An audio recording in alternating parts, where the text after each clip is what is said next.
نحمدہ ونصلی علی رسولہ الکریم اما بعد فاعوذ باللہ من الشیطان الرجیم بسم اللہ الرحمن الرحیم۔ کروڑوں درود و سلام اس ہستی بابرکات کے نام جو وجہ تحلیق کائنات ہے، کروڑوں درود و سلام اہل بیت کے نام جو وجہ بقائے دین کائنات ہیں۔ اللہم صلی علی محمد وعلی آل محمد واصحاب محمد وبارک وسلم علیہ۔ معراج القرآن میں اصغر بیگ ایڈوکیٹ کی طرف سے آپ سب کو خوش آمدید۔ آج کا عنوان ہے کیا اللہ کی رزق دیتا ہے؟ سورۃ الفاتحہ کی آیت نمبر 1 میں ارشاد خداوندی ہے الحمدللہ رب العالمین، سب تعریفیں اللہ کے لیے جو رب العالمین ہے۔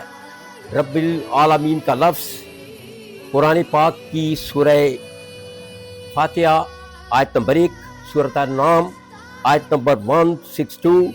سورۃ الاعراف آیت نمبر 1-1، سورۃ یونس آیت نمبر 10، سورۃ الشعراء آیت نمبر 47،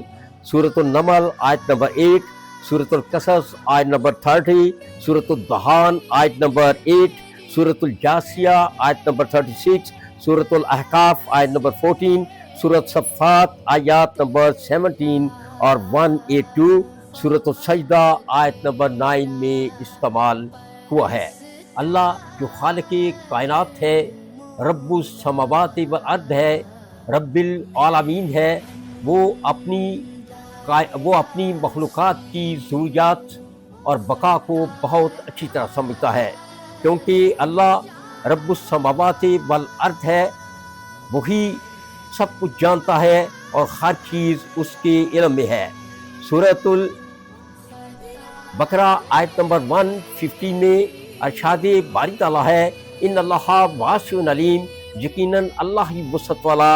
اور علم والا ہے۔ کیونکہ اللہ ہی وسعت والا ہے، اللہ ہی علم والا ہے، لہٰذا وہ اپنی مخلوقات کو سب سے اچھے طریقے سے سمجھتا ہے۔ وہ اپنی مخلوق کی ضروریات زندگی، ان کی بقا کو نہ صرف جانتا ہے بلکہ کس طرح قائم رہنا ہے اس کا بھی اسے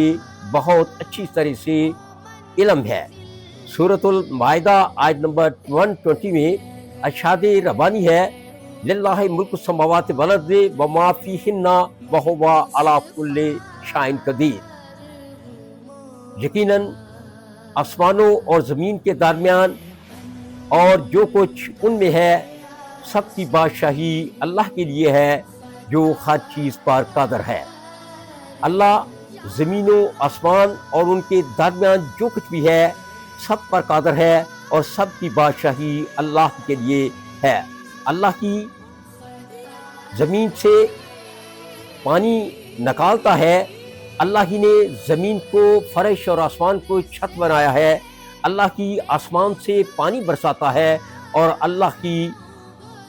انسان کے لیے زمین سے پھل اگاتا ہے۔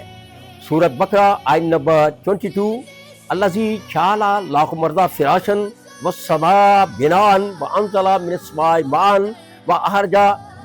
به من الثمرات رزقا لکم ولا تجعلوا للہ اندادا وانتم تعلمون، وہی ہے جس نے تمہارے لیے زمین کو فرش، آسمان کو چھت بنایا اور آسمان سے پانی برسایا جس سے تمہارے کھانے کے لیے پھل نکالے اور اس کا کسی کو شریک نہ ٹھہراؤ، اور یہ بات تم اچھی طرح جانتے ہو۔ یہ بات انسان کے ادراک میں ودیت کر دی گئی ہے کہ انسان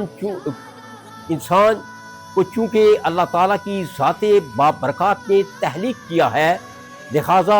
وہ وحدہ لا شریک ہے اور اس کا کسی کو بھی شریک نہیں ٹھہرانا۔ اللہ نے انسان کے لیے زمین میں لامتناہی وسائل پیدا کیے ہیں اور انسان کو زمین سے روزی عطا کی ہے اور اس کے لیے معیشت کے ذرائع و وسائل پیدا کیے ہیں، جیسے کہ قرآن پاک کی سورہ اعراف آیت نمبر 10 میں ارشاد باری تعالیٰ ہے وَلَقَدْ مَكَّنَّاكُمْ فِي الْأَرْضِ وَجَعَلْنَا لَكُمْ فِيهَا مَعَاشِيَ قَلِيلًا مَا تَشْكُرُونَ، بے شک ہم نے تمہیں زمین میں جماؤ اور استحکام دیا اور اس میں تمہارے لیے معیشت اور روزی کے اسباب پیدا کیے، لیکن تم کم ہی شکر ادا کرتے ہو۔ وہ اللہ جس نے انسان کے لیے زمین میں ذرائع و وسائل پیدا کیے، زمین اور پہاڑوں میں تیل، گیس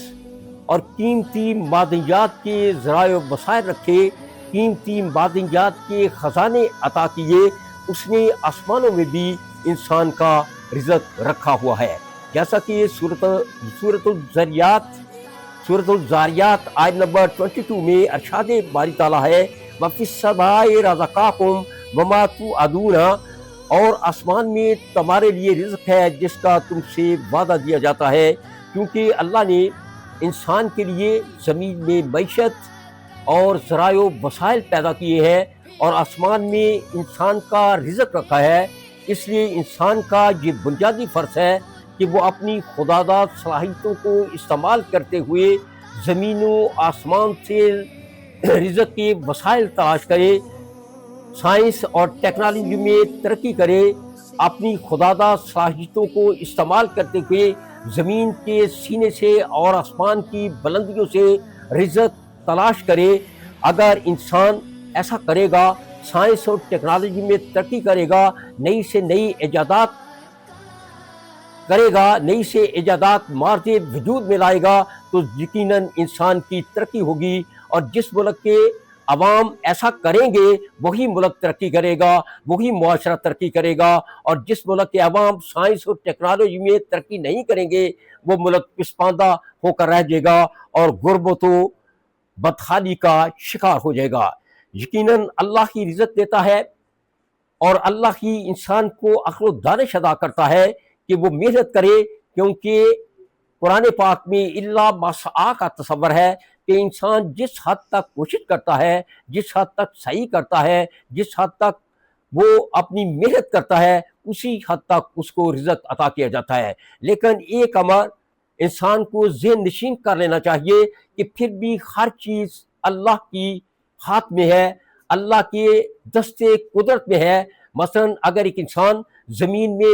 ہل چلاتا ہے، زمین میں بیج بوتا ہے، تو ہل چلانا، بیج بونا اس کے پاس میں ہے، اس کی سعی ہے، اس کی کوشش ہے، اس کی قد و کاوش ہے، لیکن اس کے بعد زمین سے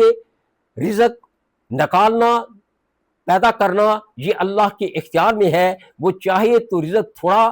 پیدا کرے، وہ چاہے تو رزق کی انبار لگا دے، یہ اللہ کے ہاتھ میں ہے۔ یقیناً اللہ ہی کے ہاتھ میں رزق ہے اور وہی رزق عطا کرتا ہے۔ اللہ تو ان کو بھی رزق عطا کرتا ہے جو ان کو نہیں مانتے۔ اللہ تو کیڑے کو پتھر میں رزق عطا کرتا ہے، اللہ تو پرندوں، انسانوں، حیوانوں کو بھی رزق عطا کرتا ہے، جیسا کہ سورۃ عنکبوت آیت نمبر 60 میں ارشاد باری تعالیٰ ہے وَكَأَيٍّ مِّن دَابَّةٍ لا تحملوا رزقها اللہ يرزقها وإياكم هو السمیع العلیم۔ اور زمین پر کتنے ہی چلنے والے ہیں جو اپنا رزق ساتھ نہیں رکھتے، اللہ انہیں اور تمہیں رزق دیتا ہے، وہی سنتا اور جانتا ہے۔ جو لوگ صدق کے دل سے محنت کرتے ہیں، اپنی خداداد صلاحیتوں کو بروئے کار لاتے ہیں، زمین کے سینے اور آسمان کی بلندیوں سے رزق تلاش کرتے ہیں، سائنس اور ٹیکنالوجی میں ترقی کرتے ہیں، انہی لوگوں کا اللہ رزق جو ہے وسیع کرتا ہے۔ سورۃ عنکبوت آیت نمبر 62 میں ارشاد ربانی ہے اللہ یبسط الرزق لمن یشاء من عبادہ ویقدر لہ ان اللہ بکل شیء علیم۔ اللہ کشادہ کرتا ہے رزق اپنے بندوں میں سے جس کے لیے چاہے، اور تنگی فرماتا ہے جس کے لیے چاہے، بے شک اللہ سب کچھ جانتا ہے۔ لیکن یہ اللہ کے اختیار میں ہے کہ جسے چاہے رزق کشادہ دے دے، جس کے لیے چاہے رزق وسیع کر دے، جیسا کہ سورۃ آل عمران آیت نمبر 37 میں ارشاد ہے ان اللہ یرزق من یشاء بغیر حساب، یقیناً اللہ جسے چاہتا ہے بے حساب رزق دیتا ہے، اور یقیناً اللہ کی اپنی رحمت کے لیے خاص کر لیتا ہے جسے چاہے، جیسا کہ سورۃ آل عمران آیت نمبر 74 میں ارشاد ہے یختص برحمتہ من یشاء واللہ ذو الفضل العظیم۔ اللہ اپنی رحمت کے لیے خاص کر لیتا ہے جسے چاہے، اور اللہ بڑے فضل والا ہے۔ انسان کا یہ فرض اولین ہے کہ اللہ کی عطا کی ہوئی صلاحیتوں کو بروئے کار لائے، خداداد صلاحیتوں کو بروئے کار لائے، زمین کے سینے اور آسمان کی بلندیوں سے رزق چھین لے، کیونکہ زمین اور آسمان انسان کے لیے مسخر کر دیے گئے ہیں۔ یہ انسان کا فرض اولین ہے کہ وہ محنت کرے، سائنس اور ٹیکنالوجی میں ترقی کرے، نئی نئی ایجادات منظر عام پر لائے،